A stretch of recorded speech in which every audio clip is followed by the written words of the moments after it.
প্রথমেই থাকছে দুঃশাসন প্রলম্বিত করতেই আতঙ্ক ছড়িয়ে দেওয়া হচ্ছে, বললেন ফখরুল।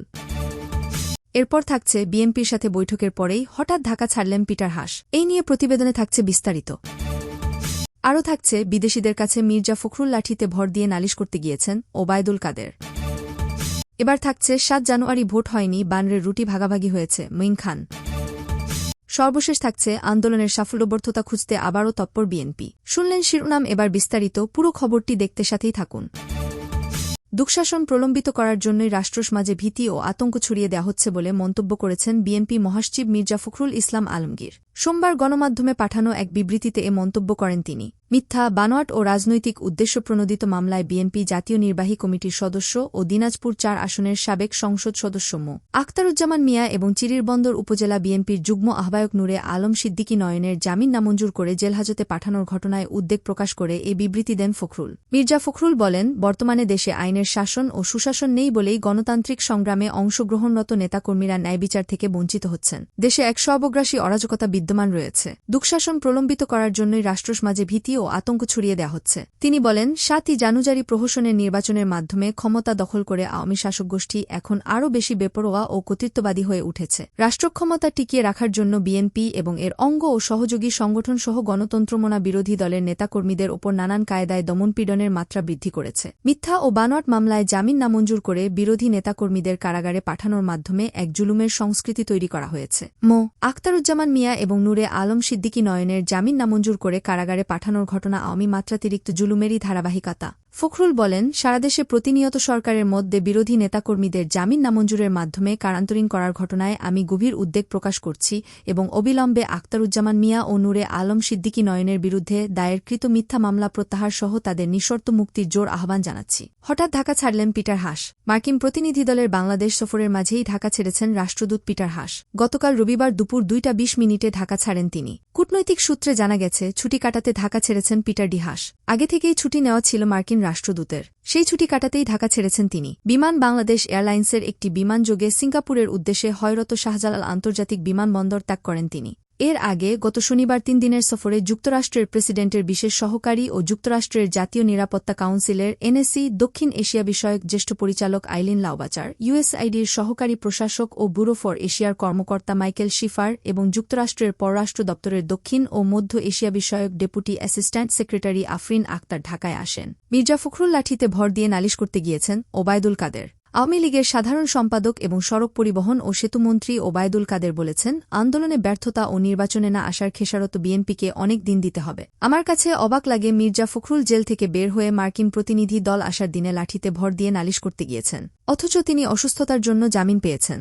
নালিশ করাই তাদের রাজনীতি। আমরা বাড়াবাড়ির রাজনীতি করি না। রাজনীতিকে রাজনীতি দিয়েই মোকাবিলা করা হবে। আমি একটি সত্য কথা বলি, গতকালকে শোবে বরাত গেছে। আমি ৭৫ পরবর্তী সময়ে শেখ হাসিনার মতো ভালো মানুষ দেখিনি। এত ভালো মানুষ রাজনীতিতে আছেন, এজন্যই এ সরকার এতদিন ক্ষমতায় টিকে রয়েছে। তিনি মানুষকে ভালো রাখেন, মানুষও তাকে ভালোবাসেন। ওবায়দুল কাদের বলেন, আমাকে আওয়ামী লীগের 3 বারের সাধারণ সম্পাদক করেছেন, যা স্বাধীনতার পর আর কেউ পারেনি। 18 বছর একজন মানুষ মন্ত্রী হিসেবে থাকার ঘটনাও বিরল। এনজির আর কোথাও পাওয়া যাবে কিনা আমি জানি না। বঙ্গবন্ধু কন্যা আমার ওপর আস্থা ও কাজে সন্তুষ্ট হওয়ায় সেই বিরল সৌভাগ্য আমি অর্জন করেছি। প্রসঙ্গত, দ্বাদশ জাতীয় সংসদ নির্বাচনের পরে প্রথমবার নিজ নির্বাচনী এলাকা নোয়াখালীতে যাচ্ছেন ওবায়দুল কাদের। আন্দোলনের সাফল্যবর্ধতা খুঁজতে আবারও তৎপর বিএনপি। দ্বাদশ জাতীয় সংসদ নির্বাচনকে কেন্দ্র করে রাজনৈতিক ও সাংগঠনিক সাফল্যবর্ধতা পর্যালোচনার সিদ্ধান্ত নিয়েছে বিএনপি। দলটির শীর্ষ পর্যায় থেকে আবারও পুরো বিষয়টিকে রিভিউয়ে এনে ভবিষ্যৎ করণীয় নির্ধারণ করার পক্ষে মত দেওয়া হয়েছে। এ প্রক্রিয়ার অংশ হিসেবে ইতোমধ্যে বিএনপির অন্যতম একজন শীর্ষ নেতা যুগপৎ আন্দোলনে যুক্ত দলগুলোর কয়েকজন শীর্ষ নেতার সঙ্গে এ বিষয়ে আগ্রহ দেখিয়েছেন। পাশাপাশি বিদ্যুতের দাম বৃদ্ধি পেলে কিংবা জনভিত্তিক ইস্যুতে ছোটখাটো কর্মসূচিও দেবে দলটি। বিএনপি ও তাদের সমমনা বিরোধী দলগুলোর বেশ কয়েকজন নেতার সঙ্গে আলাপকালে তারা জানান, বিএনপির উচ্চ পর্যায় থেকে আবারও বিগত দিনের আন্দোলনের নির্মোহ পর্যালোচনার পক্ষে মত দেওয়া হয়েছে। দলের মহাসচিব মির্জা ফখরুল ইসলাম আলমগীর, স্থায়ী কমিটির সদস্য মির্জা আব্বাস ও আমির খসরু মাহমুদ চৌধুরী সহ জ্যেষ্ঠ নেতারা মুক্তি পাওয়ায় পর্যালোচনার পর্বটি এবার দীর্ঘ হতে পারে। বিএনপির স্থায়ী কমিটির এক সদস্য জানান, গত 7 ফেব্রুয়ারি বিএনপির স্থায়ী কমিটির পক্ষ থেকে সংবাদ সম্মেলন করা হয়। স্থায়ী কমিটিতে আলোচনার পরই ওই সংবাদ সম্মেলনে দাবি করা হয় সদ্য বিদায়ী নির্বাচনে অংশ না নিয়েও সাফল্য এসেছে। ওই সংবাদ সম্মেলনটিও স্থায়ী কমিটির রিভিউর পরেই করা হয়েছে বলে জানান এই সদস্য।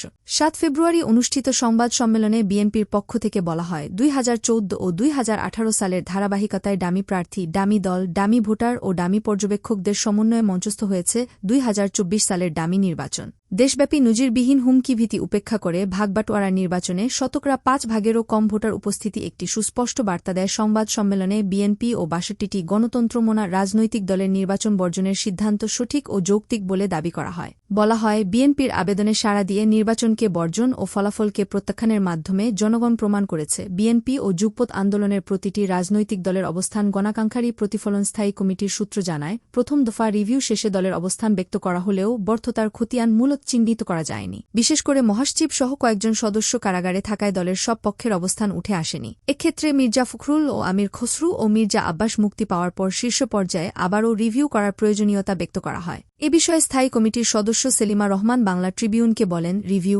ধরেন কিছু তো রিভিউ হয়ে আছে, কিছুটা তো ওইভাবে রিভিউ হবে কিনা সেটা বলতে পারছি না এখন। আমাদের অনেক নেতা জেলে গেছেন, সত্যিকার অর্থে তৃণমূল নেতারা আন্দোলন করে গেছেন। আমাদের তো সব নেতাকেই ধরে নিয়ে গেছে, তারা ঘরে থাকতে পারেনি, ঘরে ফিরতে পারেনি।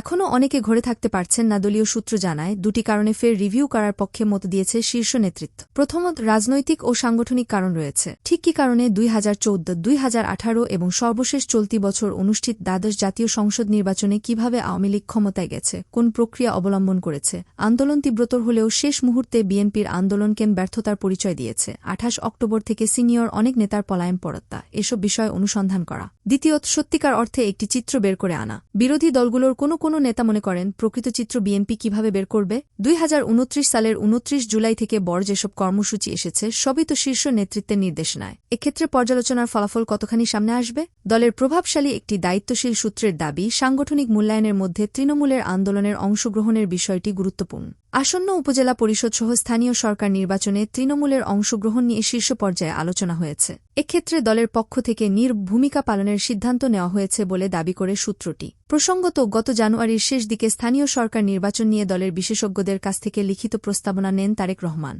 সূত্রের ভাষ্য, স্থানীয় সরকার নির্বাচনই তৃণমূলের টিকে থাকার একমাত্র উপায়। এক্ষেত্রে আসন্ন স্থানীয় সরকারের নির্বাচনের বিষয়ে দল চোখমুখ বন্ধ রাখার কৌশল নেবে। এ বিষয়ে স্থায়ী কমিটির একজন সদস্যের ব্যক্তিগত ভাষ্য, স্থানীয় সরকার নির্বাচনের ক্ষেত্রে আগ্রহী হবে অনেকে। আমরা নিরুৎসাহিত করতে পারি, বাধা তো দিতে পারি না। জানতে চাইলে সেলিমা রহমানের মন্তব্য, সত্যি কথা বলতে কি ওসব নিয়ে কথা বলিনি। কারো চিন্তাভাবনায় থাকলে বা মনে থাকলে থাকতে পারে, আমি কিছুই জানি না। কে কি করল সেটা তার ব্যাপার। বিগত দিনের আন্দোলন সংগ্রামে সাফল্যবর্থতার সূত্র খুঁজতে বিএনপির পক্ষ থেকে গণতন্ত্র মঞ্চকেও আহ্বান জানানো হয়েছে। মঞ্চের এক নেতা জানান, গত ৯ জানুয়ারি থেকে যুগপৎ আন্দোলনে যুক্ত দলগুলোর সঙ্গে মতবিনিময় শুরু করেন বিএনপির ভারপ্রাপ্ত চেয়ারম্যান তারেক রহমান। সরাসরি ও ভার্চুয়ালি এসব সভায় অংশ নেন বিএনপির স্থায়ী কমিটির সদস্যরাও। ১৩ জানুয়ারি গণতন্ত্র মঞ্চের সঙ্গে বৈঠক করেন তারা। ওই বৈঠকটি মুলতবি রয়েছে। সূত্র জানায়, পর্যালোচনা করতে বিএনপির পক্ষ থেকে মঞ্চের সঙ্গে আবারও বৈঠক হতে পারে। এক্ষেত্রে চলতি ফেব্রুয়ারি বা আগামী মার্চ নাগাদ তা স্পষ্ট হবে। এর মধ্যে বিএনপির কারামুক্ত নেতাদের কেউ চিকিৎসার কাজে বিদেশে যাবেন।